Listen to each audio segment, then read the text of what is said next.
Hello everyone and welcome back to School of Solana. One of your graduation requirements is to build a full-stack Solana dApp. We already showed you how to build a program in Anchor in the previous lessons, but we did not show you how to connect that program to a frontend yet. So that's what we'll be working on today. We'll be making a ticket registry program which will allow users to create events, buy tickets for those events, and it will also allow event creators to withdraw funds they made from selling tickets. If you like to code along with the lessons, this one is perfect for that, because I'll be using our School of Solana Docker image, which has a pre-configured environment, and I also prepared tests and custom error messages in advance so we can focus on the actual development. Instead of using the Anchor initialize command to initialize our project, we will use a tool called create-solana-dapp.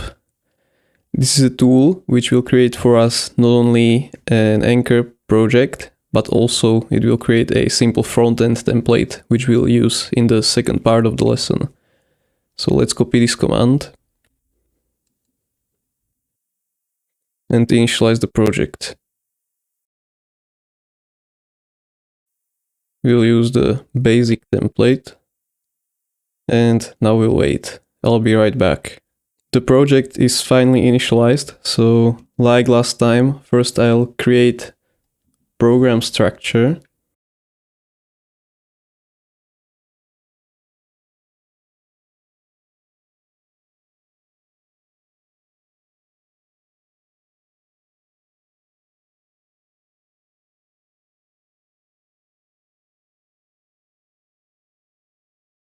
First, we'll definitely need the system program because we'll be creating an account. We'll need an event account because we'll be creating an event with this instruction. But we do not have event account created yet. So let's go do this. And alright, let's think about this. So we definitely need an event name. And the name will be string. Let's also add event description, which will also be a string. Then we will need a ticket price. Let's do U64 because it will be in LAM ports. Then we will do number of available tickets. We also need to store the event organizer. And last but not least, we need timestamp when the event is supposed to start. Okay, is that all we need? We have name, description, ticket price, number of available tickets, event organizer, and start date. We'll also use init space macro to calculate space for our account automatically. Let's also specify max length. So for name, we'll do 30. And for the description, let's do like 300. Alright, and by the way, when you use the init space macro and you specify the length of strings or vectors and other dynamic data structures, you also want to manually verify within the instruction that these attributes have the desired length, because this macro at the top does not verify the actual length of the string. It is there just to specify how many bytes the program should allocate for this account. So just keep that in mind. We'll get back to this later. I have a test prepared for this. But since we'll be also verifying length of these attributes within the instruction, let's use a constant instead.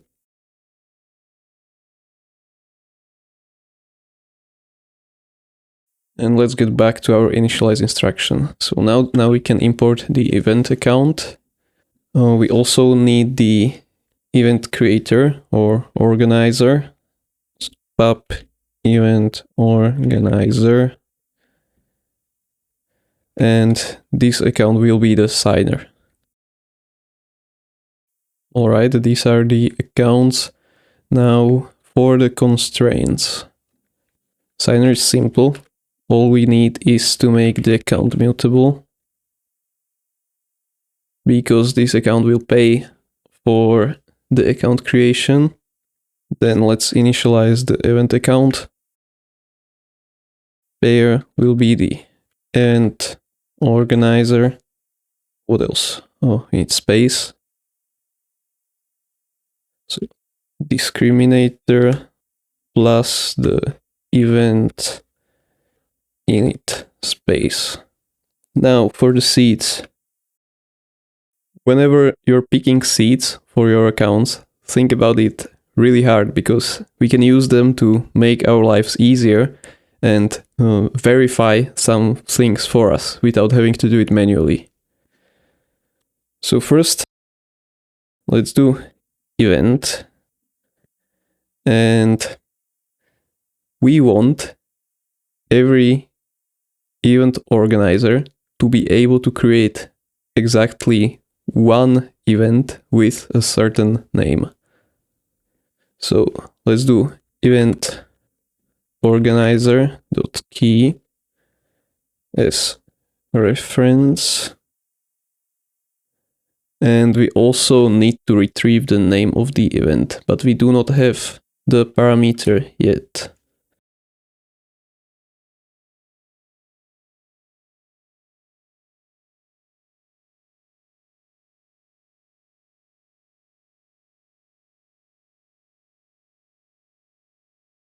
Instruction,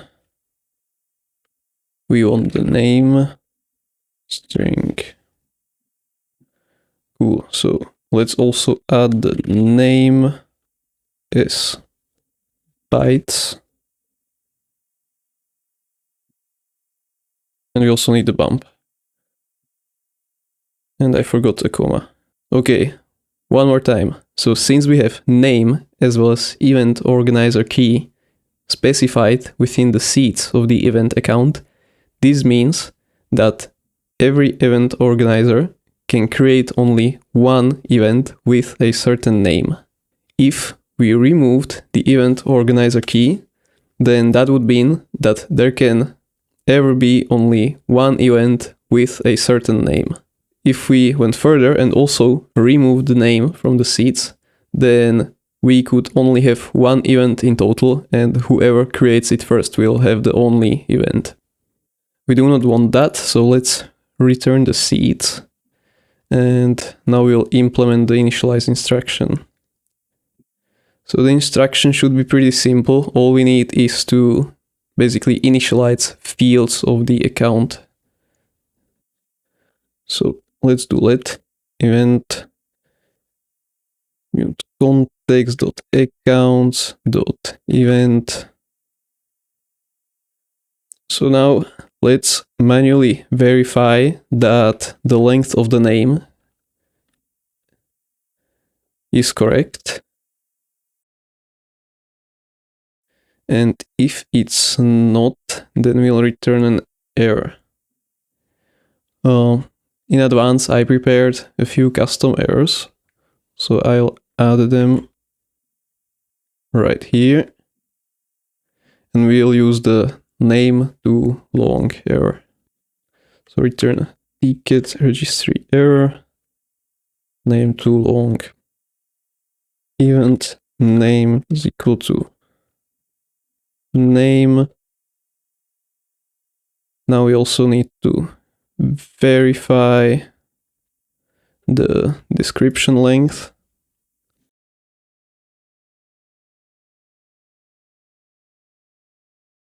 We do not need to verify the ticket price. Tickets could be free, for example, so that should be all right. We need to definitely verify the number of available tickets. I guess it wouldn't make sense to create an event with no tickets.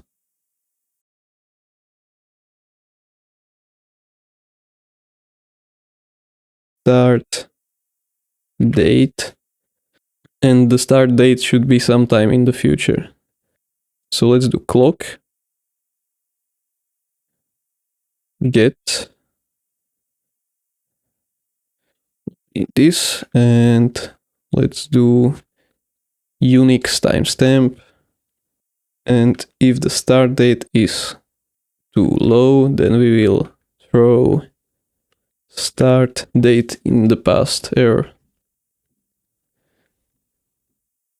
Start date. All right. 1, 2, 3, 4, 5, and we're missing the event organizer. Context.accounts.event organizer.key.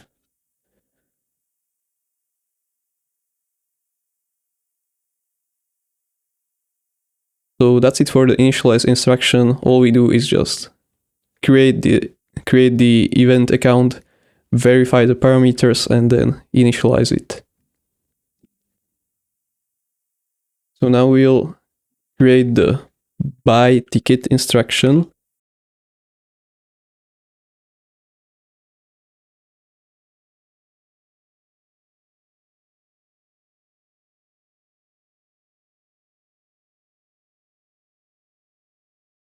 All right, so the first account will be buyer. He'll be the signer, and he'll also be mutable. Then we need the system program because we'll be creating a ticket account. We need the account of the event for which we'll be buying the ticket. So let's make it mutable because we'll be updating the number of available tickets.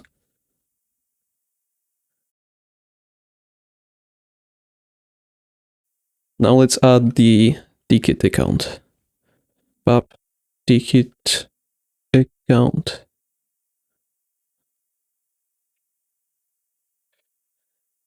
And we do not have the ticket account yet.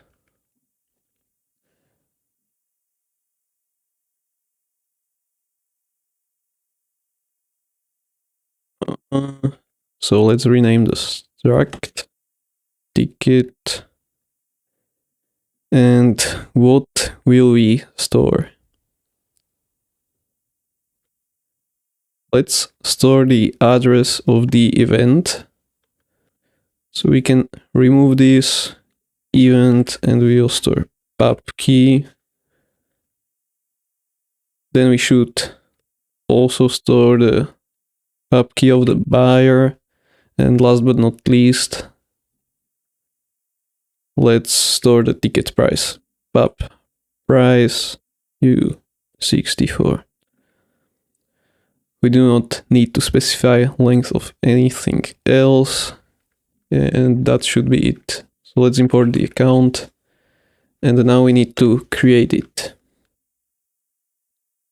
Account init payer will be the buyer. Space, once again, we need the discriminator of the account plus ticket init space seats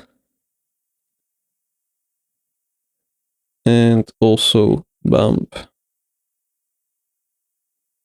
Okay, first we'll do ticket as the first seed, and now let's think about it. What do we want? So we want each buyer to be able to buy one ticket per event. But we do not want to verify that manually, because that would be additional work, so let's use seeds to do that. So first we'll include the address of the event as reference, and then we also need to include address of the buyer, because if we left the seeds like this, then there could only exist one ticket per some event. So let's add the buyer.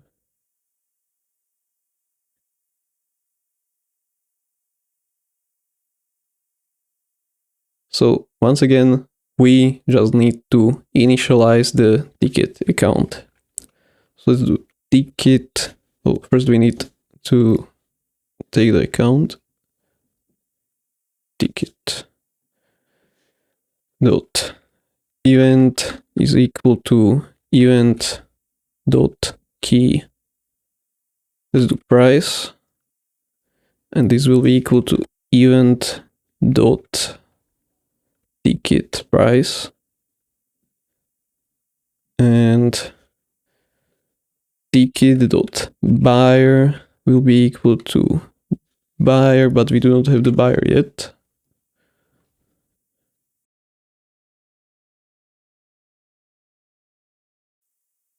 Buyer dot key, like so. And what else? Well, let's verify a few things first. For example, we should make sure that buyers will not be able to buy tickets for the events that already started. So let's do require event.startDate should be greater than the current timestamp. Clock get sysvar Unix timestamp.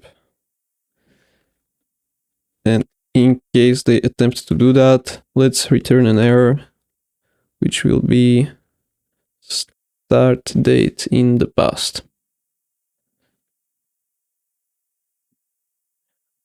Let's also make sure that we cannot buy tickets if the event is already sold out. Available tickets greater than 0. And we should have error for that as well. All tickets sold out. Nice. So we will check the number of available tickets, and we also want to update the number of available tickets. Event dot available tickets dot checked so 1, and this will be event dot available tickets is equal to this. And let's unwrap. It will panic if it overflows. Then the user should also pay for the ticket, so we'll need a CPI. So we'll do CPI context is equal to CPI context new. The program will be the system program because we are transferring LAN ports. System program to account info. Oh, we also need to add the system program.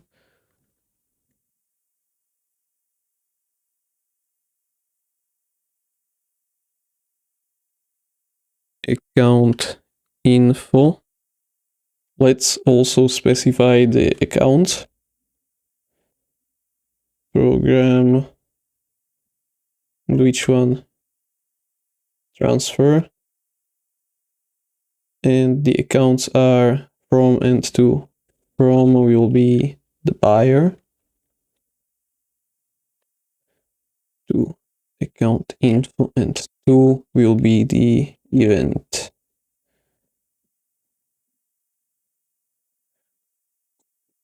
So let's call the CPI.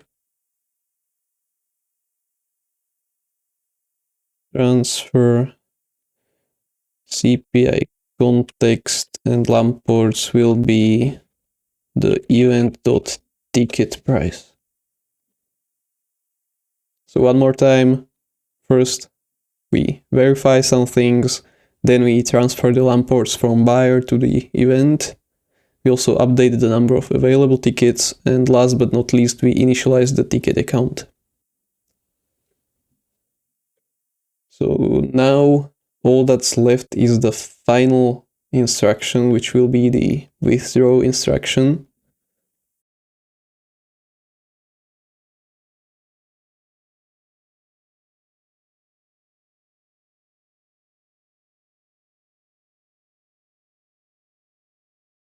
This instruction should be very simple. All we have to do is withdraw funds from the event account to the event organizer. This time we do not need a system program, we definitely need the event, and it has to be mutable. And we also need to verify that the signer is the event organizer. So we'll do S1 event organizer, but now we also need to name the signer event organizer.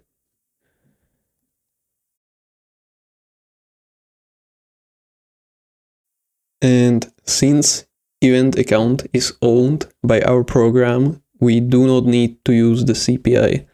We can just update the number of LAN ports manually. And event organizer.add LAN ports, and we'll also do amount. Okay, so the program should be finished, and now we will test it. So once again, I prepared a few tests of camera. The tests will be available in the project linked in the video description. So let's try to run them. Oh, and this will take a while. I'll be right back. Alright, like last time the build failed because I do not have the key pair created on this image yet.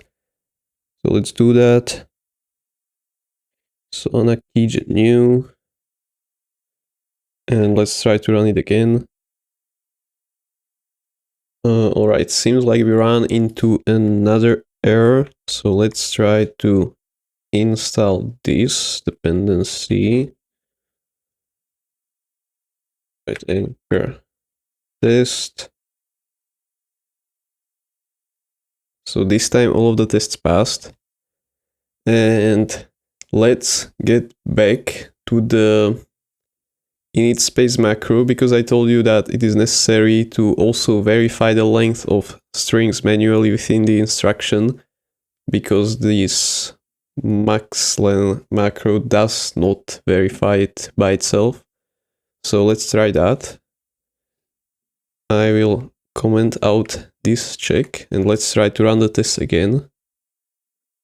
So this time, as you can see, the tests failed, and the event description was longer than it should have been.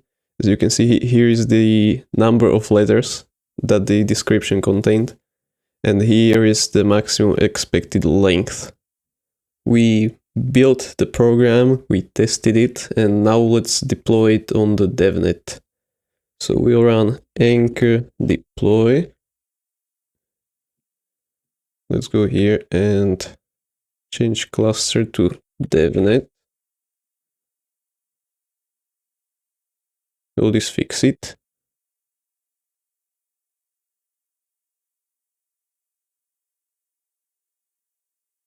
And it appears that I do not have enough SOL in my wallet, so let's airdrop some SOL. Usually, when you try to airdrop SOL manually through the CLI like this, you'll run into this error stating that the rate limit is reached. So I recommend using the Solana faucet instead. Let's airdrop 5 SOL.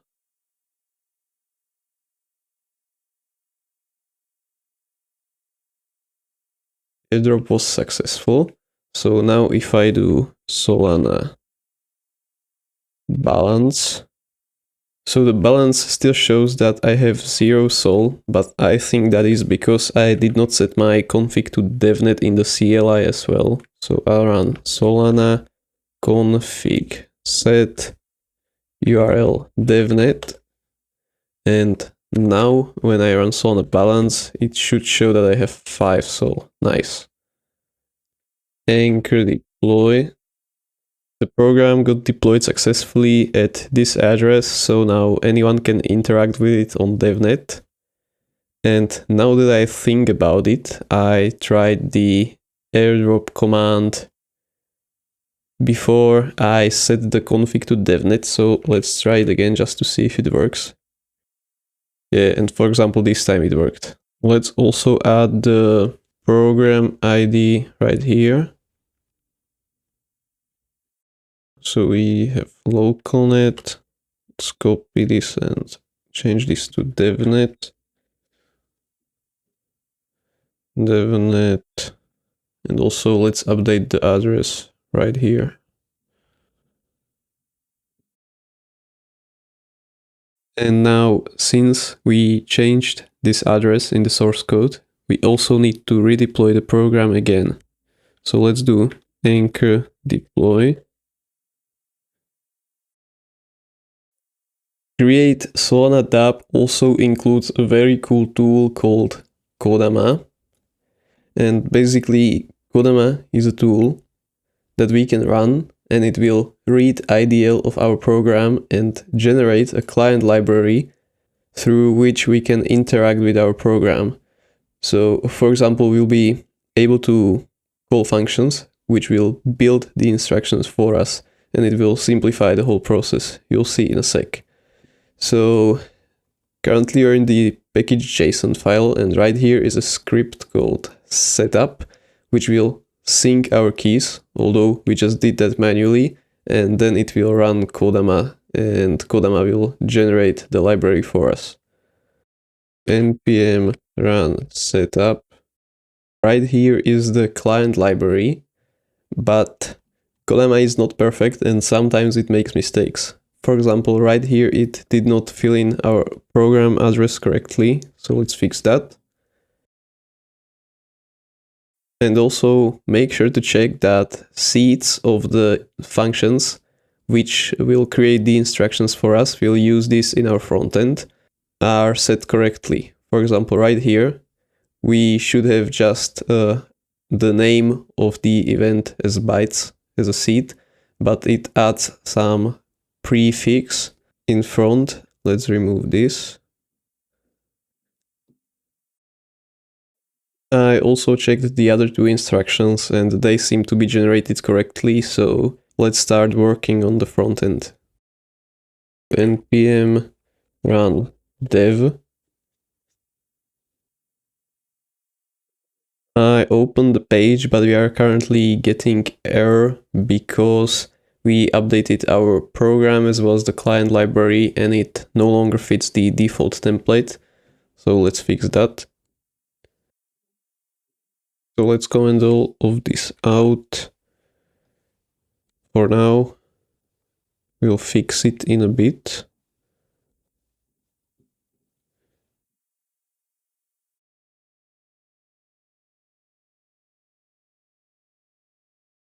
So this is what the default page looks like. We can also connect our wallet, and this is where our program will be. First, let's update the feature page.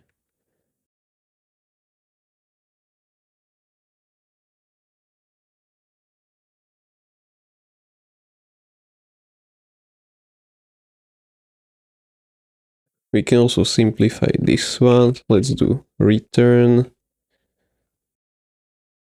We will have a div with div inside. Let's do a heading. And it will be our ticket registry. And right here we'll add our own component. So first we'll create a component through which we can create events. So let's do create event. We'll close it. Let's also remove this import. This is what the page currently looks like. So let's add our component. Export function, create event. And let's create a simple form. So we'll do return app model, specify title, create event. We'll also put in the submit function, which we'll create also a bit later.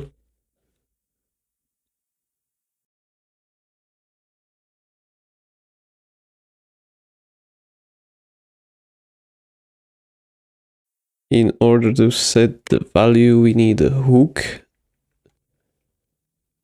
Const form data set form data is equal to use state. Our event will need to have a name. We'll need a description. We also want start date, ticket price, and I think the last parameter was available tickets.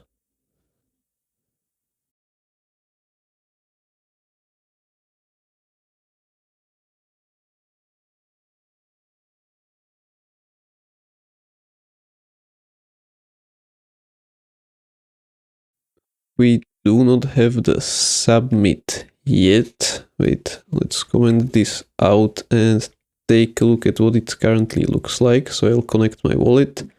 Right here we have a button, and when we open it, we have a form. So now I will quickly finish rest of the fields and I will be right back.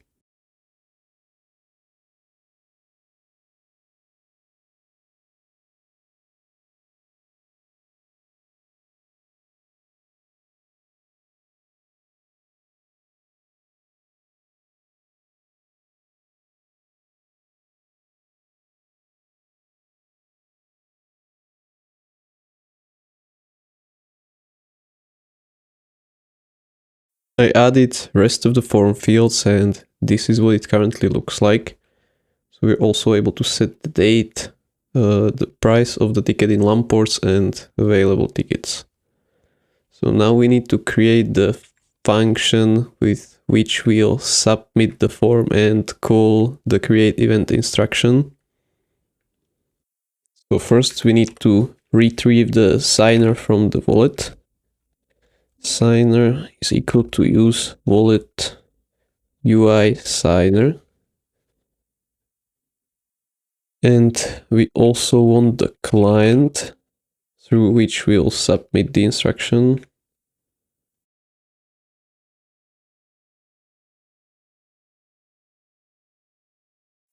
No. Use wallet UI, this one, dot client. So we have the client. Now let's create the submit instruction and submit const instruction await get initialize instruction async event organizer will be the signer.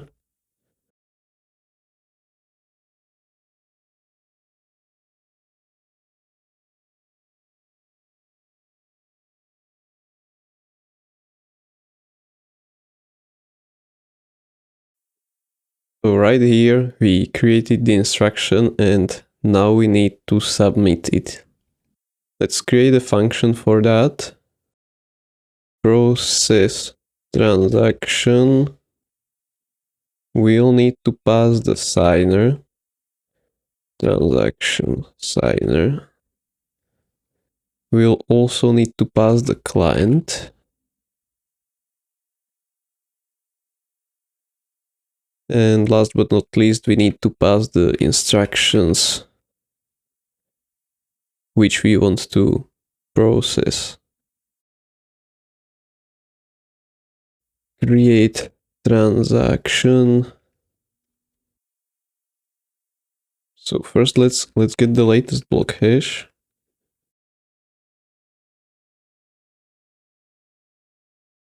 Latest block hash. Then we will do fee pair. Fee pair will be the signer. Version will be legacy. And we need the instructions.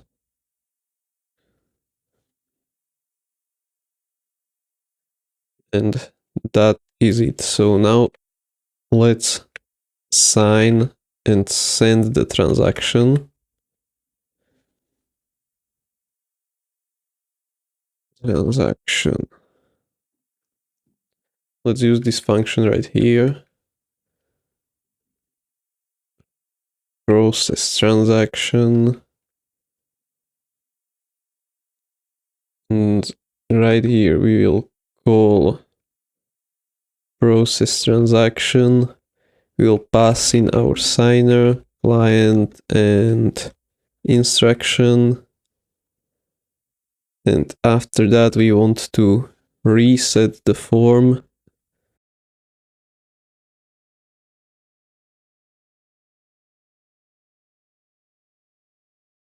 Let's also retrieve the signature and do console log. And let's try it. Because they'll fill in some name, some event description. Now let's choose some date in the past. I mean in the future. Ticket price. We'll do just a few imports. And available tickets. Let's do 10. Save. And we have a problem.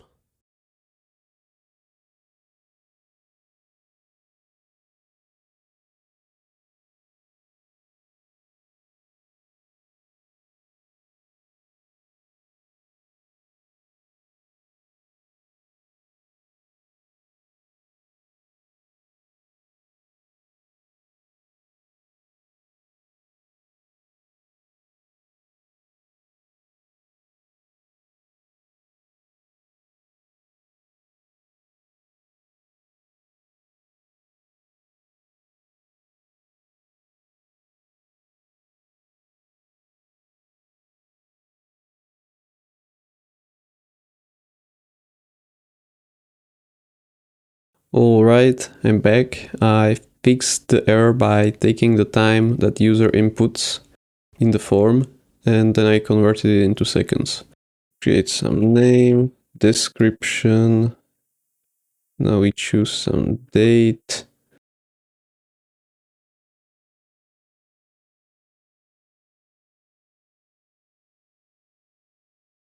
Wait, this is in March. We need something in the future.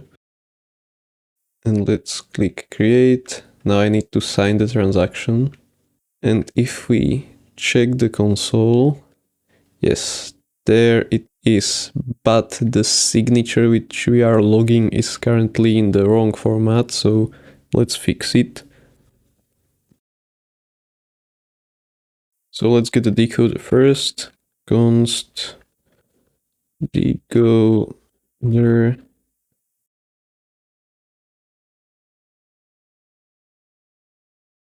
Okay, this should fix it. Let's create a name, description.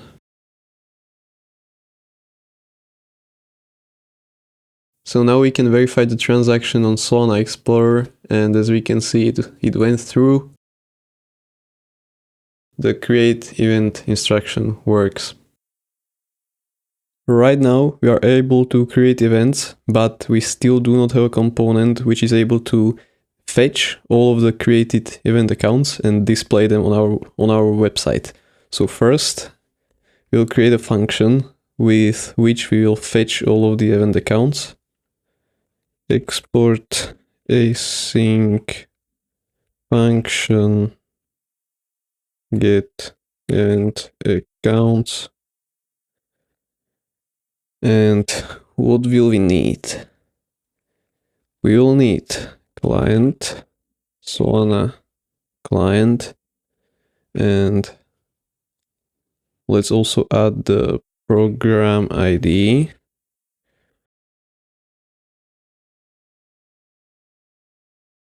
First, we need to fetch all of the accounts. Const all accounts await client rpc dot get program accounts, and we need first the program address, so program ID, and then we need to specify encoding.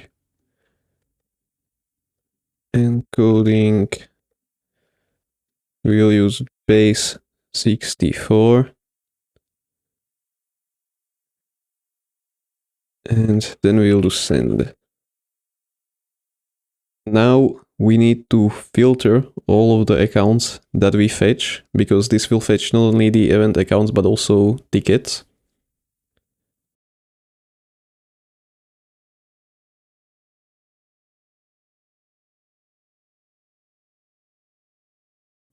Well, we'll filter these accounts based on their discriminator. So let's fetch the discriminator.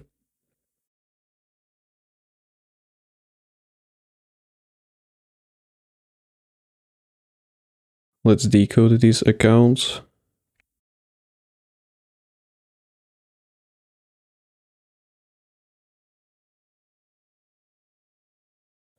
Okay, so first we fetch all of the accounts, then we filter those accounts using the event discriminator, and then we decode all of the event accounts and return them. So now let's display these accounts. First we'll add a component. Let's do event list. And now we need to add it. Function event list.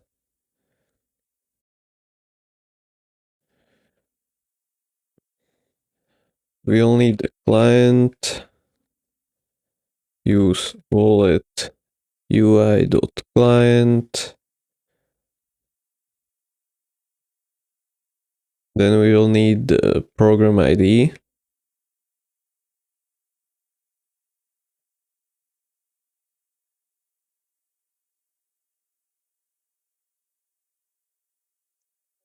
Let's also use a hook to store our events.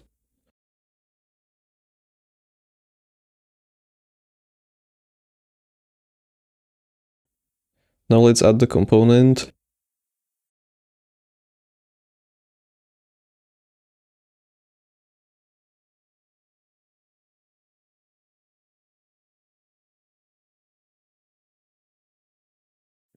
So first we'll display the event name and .data.name. Then we'll display the event description.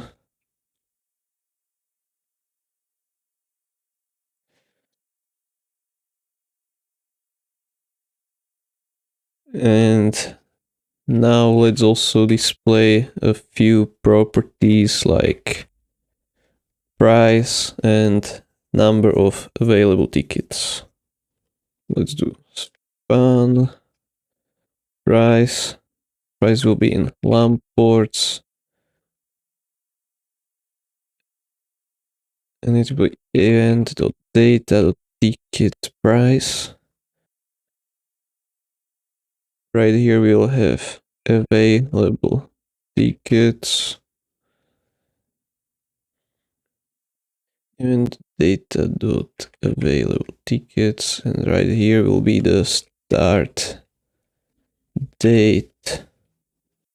We'll also need to convert the start date to the actual date because we store it as seconds.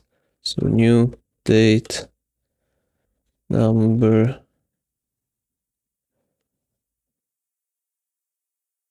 times 1000 dot to local string. Okay, let's also separate these.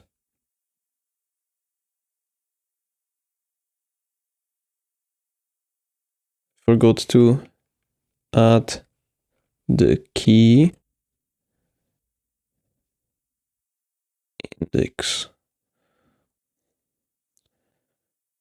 We do not have a way to retrieve the events yet, so let's add a refresh button as well.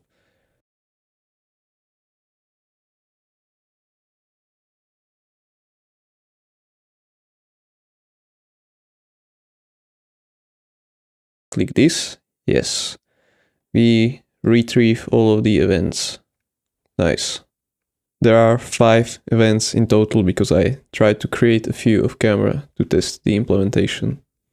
Right, so we are able to create events and retrieve them, but we still have no way of buying tickets and withdrawing LAN ports collected by selling tickets.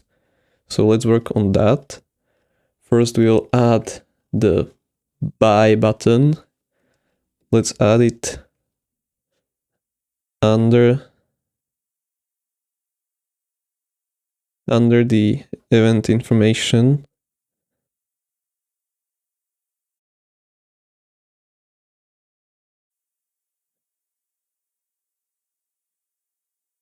Buy ticket, and we will pass the event address.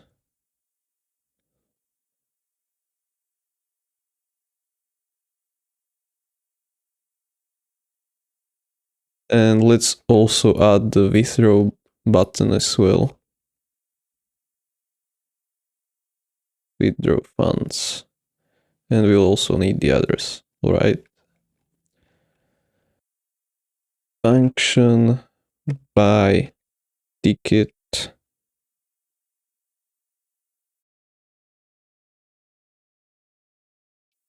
So once again, we'll need a signer. Use wallet UI signer. Then we'll need the client. Let's take this one. Then we'll return a button.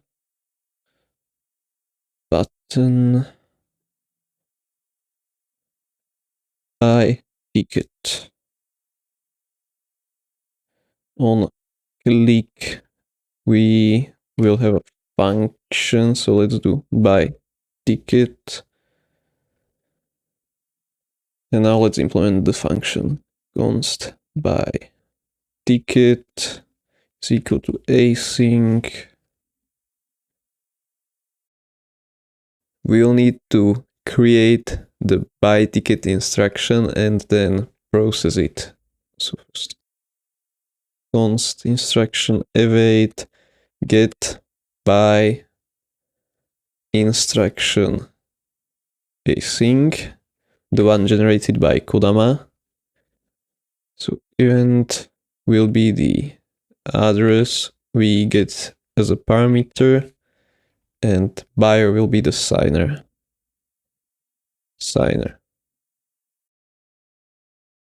Now let's use our process transaction function. So we'll pass in the signer, client, and the instruction. Now let's add the withdraw funds. So we have signer, we have a client. Right here we will have withdraw get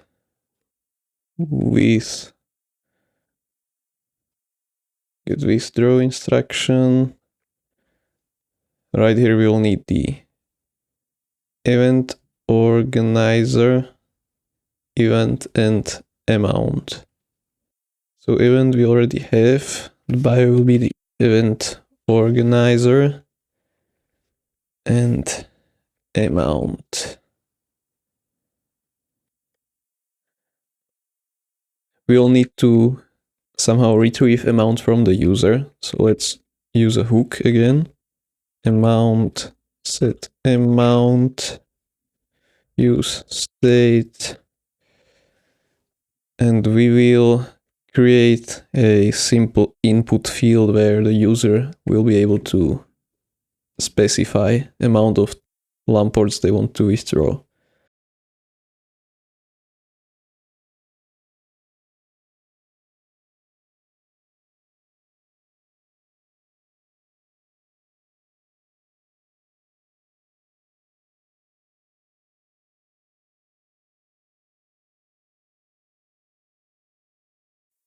This will be big integer amount. I forgot the comma. So let's try it out. Ticket costs 20 lamports. Let's buy it. I will sign the transaction.